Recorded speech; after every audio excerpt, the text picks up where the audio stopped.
Mais si je vous disais que la première arme dont vous disposez se trouve dans votre assiette?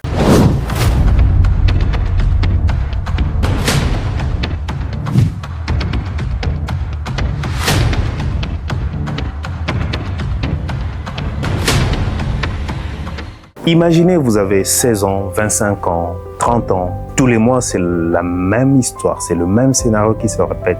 La douleur débarque avec un poignard, des crampes qui vous plient en deux, des médicaments qui ne font plus effet, des nausées, et cette fatigue écrasante, comme si on vous avait vidé de votre énergie. On vous dit que c'est normal d'avoir mal pendant ces règles, alors vous serrez les dents, vous annulez des soirées, des rendez-vous professionnels, des moments en famille.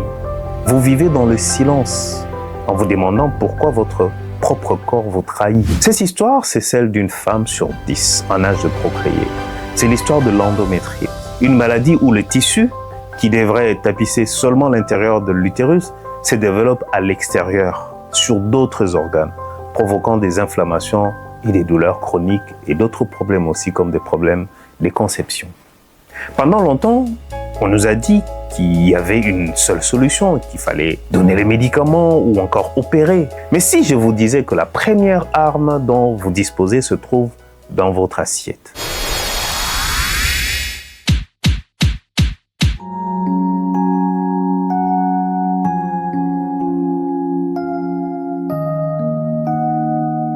Pourquoi parler de l'alimentation?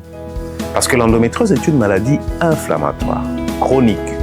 Et un des carburants pour cette inflammation, c'est ce que nous mangeons. Pensez à votre corps comme à une maison en feu.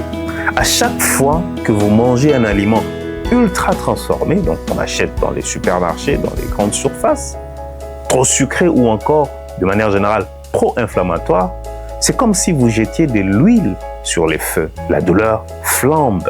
À l'inverse, si vous choisissez des bons nutriments, des bons aliments, vous venez d'éteindre ces brasiers. Attention, je ne suis pas en train de vous vendre un remède miracle qui va guérir l'endométriose en un claquement de doigts. Mais adapter votre alimentation est un levier puissant pour réduire la douleur, retrouver de l'énergie et surtout reprendre le contrôle sur votre quotidien. Alors concrètement, on met quoi dans son assiette? Ne vous inquiétez pas, on ne va pas parler de régime drastique ou de frustration, il s'agit d'équilibrer. Commençons par le fauteur des troubles. On sait que les viandes rouges, la charcuterie et les graisses saturées comme dans la viande grasse, le beurre ou le fromage, l'huile de palme, l'huile de coco, peuvent aggraver l'inflammation. On réduit aussi les produits avec beaucoup de sucre ajouté et des aliments ultra transformés de l'industrie agroalimentaire. Il crée des pics de glycémie et réveille des douleurs. Votre meilleur allié est le régime anti-inflammatoire. Pensez aux légumes et aux fruits de saison, riches en antioxydants qui sont en fait des substances qui vont vous permettre de lutter ou de combattre l'inflammation.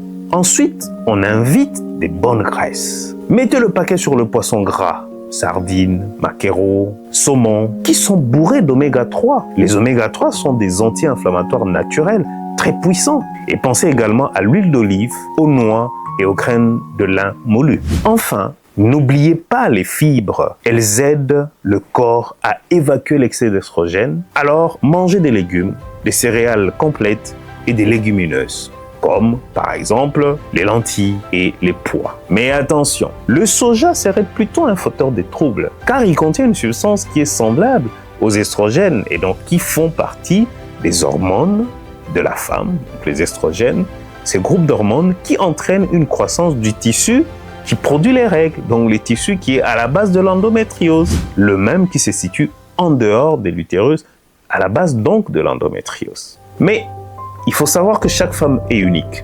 Ce qui soulagera votre voisine ne marchera pas forcément chez vous. C'est pour cela qu'il ne faut pas supprimer tous les aliments d'un coup sans être accompagné. Le risque, c'est de tomber dans la frustration ou de créer des carences. La vraie clé, c'est l'auto-observation. Tenez un petit carnet ou utilisez une application mobile pour noter ce que vous avez mangé et comment vous vous sentez dans les heures qui suivent. Votre corps est le meilleur des détecteurs. Ne culpabilisez pas si vous craquez devant une barre de chocolat ou encore une pizza.